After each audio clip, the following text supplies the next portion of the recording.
What's happening, y'all? Welcome inside the Fantasy Stock Exchange. Welcome to another episode of Tale of the Tape. Today, we're going to be talking about Garrett Wilson. If this is your first time watching a Tale of the Tape episode, this is where we break down everything about a Dynasty rookie prospect to get us ready for our rookie drafts. We go over some of their film attributes, some of their analytics profiles, their background information, athleticism, final grades, player comparisons, all that good stuff, best scheme fits in the NFL. Will be covered in this video about Garrett Wilson today. We already have Treylon Burks and Breece Hall on the channel right now. Those will be available if you guys just go back a couple of videos. You can watch those as soon as you're done here.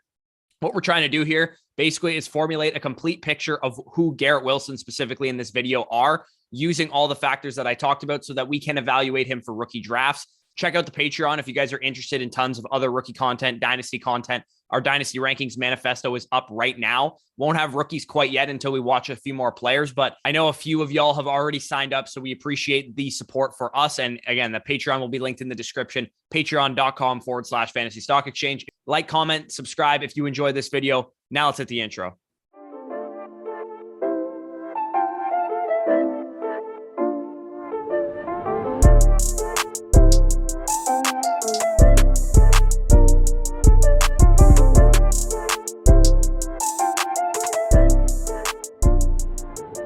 All right, so Garrett Wilson, wide receiver from the Ohio State Buckeyes. If you guys are college football fans, I'm sure you guys know who Garrett Wilson is because Ohio State was a very good team this year. Didn't quite make the college football playoffs, but nonetheless, a very exciting offense to watch with C.J. Stroud and Garrett Wilson, Jackson Smith-Njigba, Chris Olave, Travion Henderson, just a big explosive offense that Garrett Wilson was a part of. As you guys can see on the screen, the tail of the tape for Garrett Wilson, we have a 21-and-a-half-year-old wide receiver as of today, about 22 when he takes his first NFL snaps. 6 foot, 188 pounds is his listed weight, according to Ohio State's website. Of course, once we have the combine next month, we'll get official heights and weights on all of these players, and that will be in the pinned comment below. At that time, if you're watching this in like April or something, that will be listed in the pinned comment below, so you'll get all the athletic measurables and physical measurables down there. We're going to start with his background information. Basically, he was a 5-star recruit coming out of high school in 2019. He was the number 2 receiver in his recruiting class behind some guy that you've never heard of. He was 3rd on his team his freshman season in receiving behind KJ Hill, who is now a member of the Los Angeles Chargers, and Benjamin Victor. It was a rushing team, so there wasn't a whole lot of receiving production in 2019. Justin Fields was making his first starts with Ohio State. Justin Fields, J.K. Dobbins, and Master Teague were the big, driving forces of that offense on the ground. And that's kind of how they went that year. In 2020, though, things kind of changed. He officially broke out COVID-shortened offseason in 2020 with a top 10 NFL draft pick quarterback in Justin Fields, where he averaged 90 yards per game, 8 games that they played, and he scored 6 touchdowns. Obviously, they played in the college football playoff and lost to Alabama in the national championship. Now, in 2021, he's an early declare for the NFL draft after the 2021 season. After a 11-game season where he posts 103 targets, 70 receptions, 1,058 yards, and 12 touchdowns with a 21% target share, as I mentioned, on a loaded Ohio State offense with quarterback C.J. Stroud, who we expect to be a high draft pick next year. Future top 100 wide receivers in Chris Olave, who's draft eligible this year, who will eventually have his own tail of the tape video coming up, and potential first rounder next year in Jackson Smith-Njigba, super talented freshman running back, and Travion Henderson. This offense was completely loaded. Garrett Wilson was a big reason for that. So let's start with the 6 fundamental traits for the wide receiver position. Now, if you guys missed Treylon Burks' video yesterday, I talked about why they're the 6 fundamental traits. So just, take my word for it that I explained it there.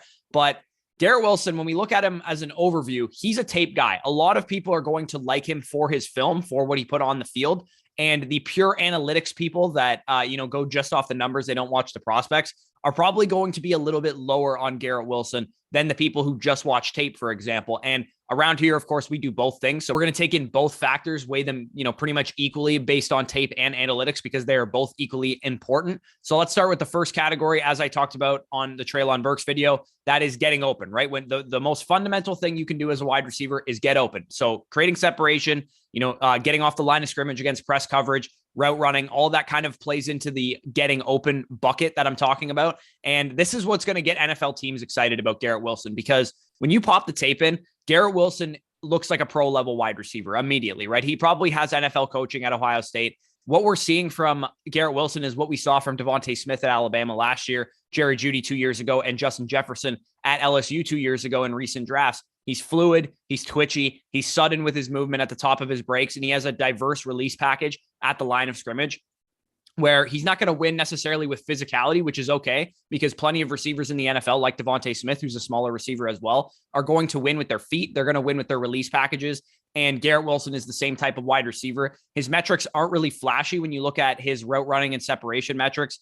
Of course, once we get Matt Harmon's reception perception numbers later in the offseason, we'll bring those up, of course, at some point. And the reason mainly that his metrics aren't that flashy is because at Ohio State, he was limited to a possession wide receiver. He had an 11.8 average depth of target. He was a guy that was routinely running, digs and comebacks and out routes and stuff that are going to move the chains. That's basically the type of role that we're looking at for Garrett Wilson, which has been very valuable for fantasy, high targeted roles for guys like Calvin Ridley, Stephon Diggs, Deontay Johnson, etc. in the past. 84.5 was his PFF receiving grade this year, which is about middle of the class. 3.00 yards per route run, also about middle of the class. But his 141.7 quarterback rating when targeted is among the top 4 wide receivers in this draft class. So again, this is a guy that's very efficient with his targets, a guy that got a lot of targets, and a guy that can move the chains for an NFL offense.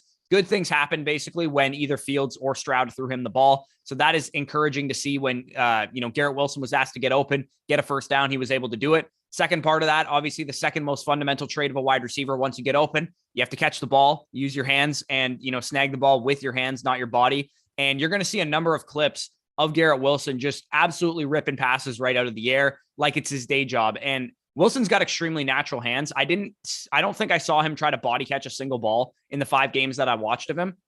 He did have 6 drops in 2021, but again, those are like the concentration drops. You're going to hear that term thrown around in the draft cycle a lot, but that's basically what they were. When he wasn't catching the ball, he would kind of just turn his head too soon to think about what he was going to do after the catch and not focus on actually catching the ball first.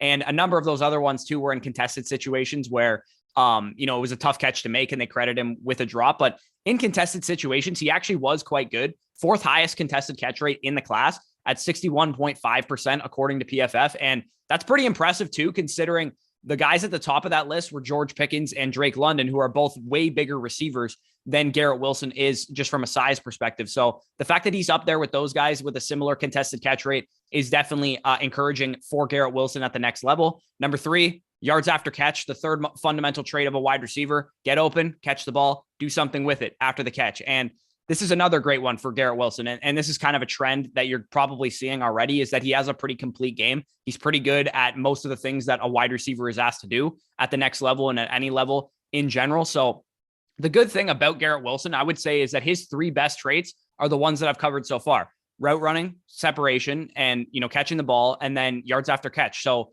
the fact that these are the 3 that he's probably best at is definitely a good sign, because we know that these translate for fantasy, and they're also just very simple things to evaluate as well. If you guys are curious and you want to go watch Garrett Wilson, after the catch, he excels with the ball in his hands. And I kind of wish Ohio State had used him more on design touches, on screens, on bubbles, drags, and stuff like that, because that's how Treylon Burks, as I talked about on Wednesday, was used at Arkansas in the short passing game. And I really wish that they had used Garrett Wilson in that area as well, because when he was used that way, he was very, very successful in it. His twitchy and sudden movement, as I talked about in his route running, was very evident after the catch as well. He kind of looked like, if you guys watch Jerry Jeudy at Alabama, he kind of looked like that after the catch. Averaged 6 yards after catch per reception, which is very good for a possession receiver, unlike Treylon Burks, obviously, who's more of a deep threat. He avoided a tackle on 27.14% of his receptions, which was second in the class.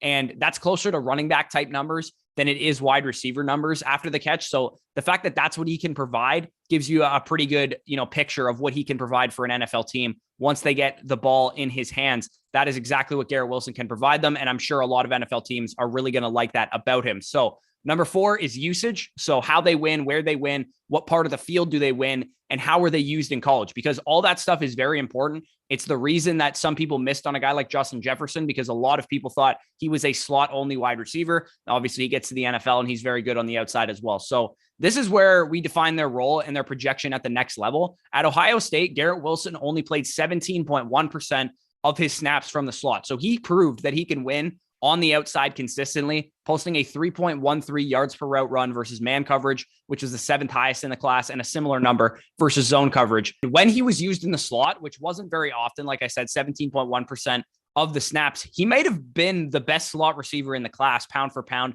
target for target, because he had 22 slot targets in 2021. On those 22 slot targets, he recorded 18 catches for 297 yards and 4 touchdowns, and a whopping 4.87 yards per route run coming from the slot, and a perfect quarterback rating when targeted. So all this to say that he can perform at any alignment, right? He was performing on the outside for the most part. Also, when he was moved into the slot, he was very effective in that role.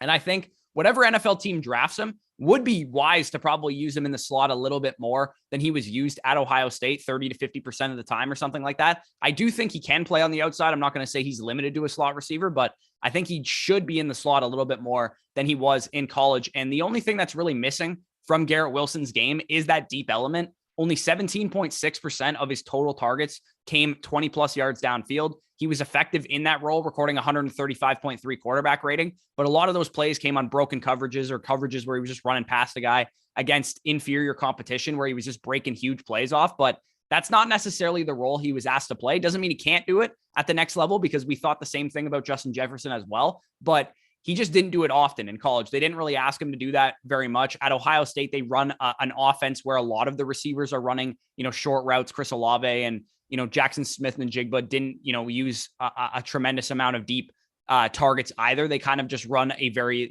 West Coast type of scheme as well. Number 5, athleticism, the other fundamental traits of a wide receiver. It's really the only knock that a lot of people are going to have on Garrett Wilson, is that he's not an elite athlete. You guys can see his high school testing numbers on the screen. They don't jump off the page to you as, this guy's an elite athlete. He's probably going to test better than this at the actual combine, but low 4.5s is probably what I'm expecting from him in the 40-yard dash. His role in the NFL is to become Calvin Ridley. It's to become Stephon Diggs, Deontay Johnson, Jerry Jeudy, Devontae Smith type of route runner. So he doesn't need elite speed to be effective in the NFL and to be effective for fantasy, but his agility scores do need to be good. So if he tests at the combine and his agility scores are bad, that is concerning. But if his 40 is, 4.55 and he has 85th percentile agilities, that'll be just fine for me. I will, give the stamp of approval for people to draft Garrett Wilson in the first round of their rookie drafts, because he is a guy that is pretty much a complete receiver at the college level, and I think will be a good NFL wide receiver as well. He definitely profiles as the quicker than fast type of wide receiver, though,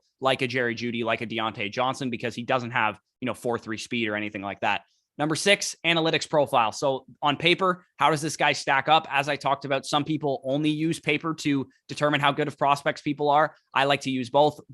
Danny and I think both are important. And Garrett Wilson's profile is tough to gauge because you have to provide added context to his profile because of the school that he played for. And a lot of, analytics people don't like doing this, but when you go to Ohio State, when you go to Alabama, when you go to Clemson, when you go to these huge, huge schools with a lot of 5-star talents on the roster, it is important to provide added context, because we cannot expect Garrett Wilson to command the same target share that Treylon Burks commanded, because Treylon Burks went to Arkansas, while still an SEC school, doesn't have the same level of talent recruiting like Big Ten, Ohio State, or Alabama, or Georgia, or Clemson does.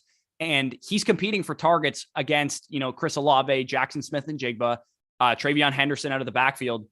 Whereas a guy like Treylon Burks and Drake London and some of these other guys are competing for targets with virtually nobody. And 26.3% college target share for Garrett Wilson is very good. And 28% in 2020, 78th percentile target share is quite good considering the circumstances, considering the target competition on his own team. And same goes for the college dominator, 29.4% of the Ohio State offense, 50th percentile in that category. Again, not ideal that he's not up near the 80, 90th percentile, but 29.4% of the Ohio State receiving production of that offense with those receiving talents, with that quarterback, and breakout age of 20.1, which is 58th percentile as well, is pretty solid considering the circumstances, as I mentioned.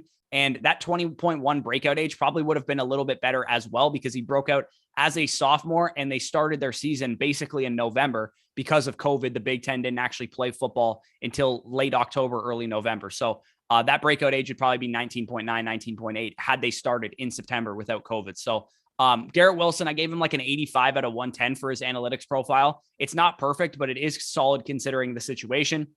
Now let's get into the subjective traits. And as I've kind of already talked about, subjective traits are important, right? Nuance, intelligence, toughness, all that stuff, it matters, but we can't actually quantify it. And it is very subjective. It's what I saw. It's what I think based on what I saw from Garrett Wilson. So I weigh these traits less than I weigh the quantifiable ones like route running, like hands, like yards after the catch and stuff like that. So subjective traits are very evident in Wilson's game, which is, like I said, why film guys are really going to like Garrett Wilson. He's very nuanced already. As mentioned, he looks like a pro level route runner. The word savvy pops up pretty quickly when you watch him as well, basically throughout his entire game, whether he's running routes after the catch, at the line of scrimmage, coming off of press coverage, blocking in the run game. Everything he does is smart. It's intelligent. It's, savvy as a player. And that's kind of the calling card from a subjective standpoint for why people are going to like Garrett Wilson.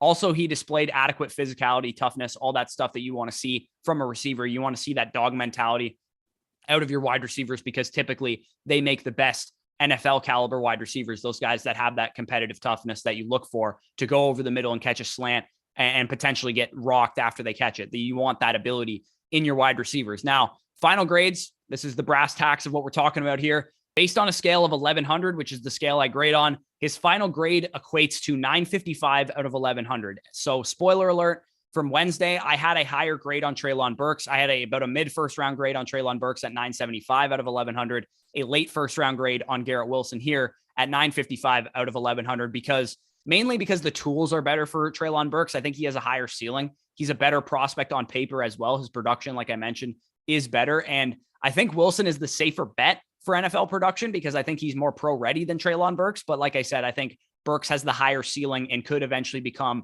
the dynasty wide receiver 1 or 2 or 3 someday based on his athleticism, his measurables, and what he can provide to an NFL team. 955 out of 1100 though is still a very good grade. It would also equate to my wide receiver 3 in last year's class behind Jamar Chase at 1, Devontae Smith at 2. It would be just ahead of Jalen Waddle as my wide receiver 3 last year. And in 2020, it would equate to my wide receiver 5 behind Justin Jefferson, CeeDee Lamb, Jerry Jeudy, and Henry Ruggs, just ahead of Brandon Ayuk, who was actually my wide receiver 5 in that class that year. So comparable players, when you look at pro comparisons, I've kind of talked about Justin Jefferson throughout this entire video. A couple names stood out to me immediately along with Justin Jefferson, but the reason Jefferson, I think, is like an adequate comparison for him, I don't think it's going to be the one that I actually settle on, but the well-rounded skill set, the perceived lack of athleticism, because it was the same concern for Justin Jefferson at LSU, is that we all could agree this guy's very good at everything, but he's not an elite level athlete. And he actually tested a little bit better than I think a lot of people expected.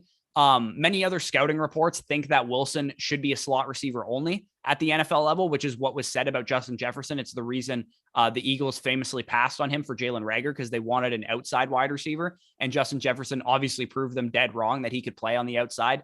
And Deontay Johnson is actually the guy that I settled on. I think Deontay Johnson and him share a lot of similar qualities. Johnson's a bit smaller. He's only like 5'10", but the route running, yards after catch, the possession style role that I'm expecting Garrett Wilson to have at the next level are all projections for how I see Garrett Wilson. And I think Deontay Johnson, if he can turn into Deontay Johnson, it's obviously a very good sign. Deontay Johnson was a top 12 wide receiver in PPR this year. I think Garrett Wilson has that type of ceiling as well. And when you talk about scheme or team fits, some of the places that you want Garrett Wilson to go, I think that short passing or West Coast schemes would make a lot of sense. So teams that throw the ball a lot and throw the ball short a lot would make a lot of sense for Garrett Wilson. Josh McDaniels just took over the head coaching job in Las Vegas, and they don't really have, outside of Waller and Renfro, another option to throw the ball to. And I think if they decide to go wide receiver in the first round, maybe top of the second round or something like that, they could trade up for Garrett Wilson or something. I think the late portion of the first round, early portion of the second round is probably where Garrett Wilson will end up going in the NFL draft.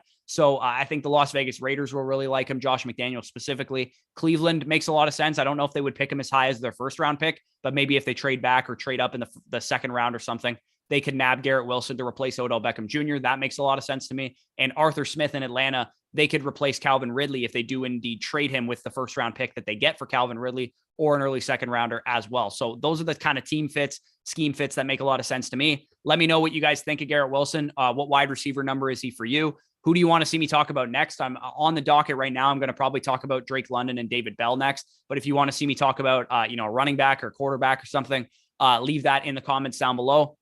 Like I said, subscribe to the channel if you are new. We are on the road to 10,000 subscribers. We're hoping to get there by like the NFL draft. if possible. So if you guys haven't already subscribed to the channel, this took a lot of work for me to make these videos. So appreciate you guys hitting the subscribe button. It's totally free to do so, and it helps us out tremendously. And if you guys are interested in supporting us, you can go to our Patreon page, patreon.com/fantasy stock exchange, to get all of our dynasty rankings: quarterback, running back, wide receiver, tight end. You'll also get our rookie rankings once we have those done. And you have access to our bucketed rankings by age category. So, what running backs do we value the highest of the running backs that are under the age of 25? You can find that out in our dynasty rankings manifesto, as well as our top 100s for Superflex and one quarterback. And of course, you'll get tons of other, benefits becoming a Patreon as well. So if you guys are interested in that, go ahead, patreon.com/fantasy stock exchange. Peace out, guys. I'll talk to you soon.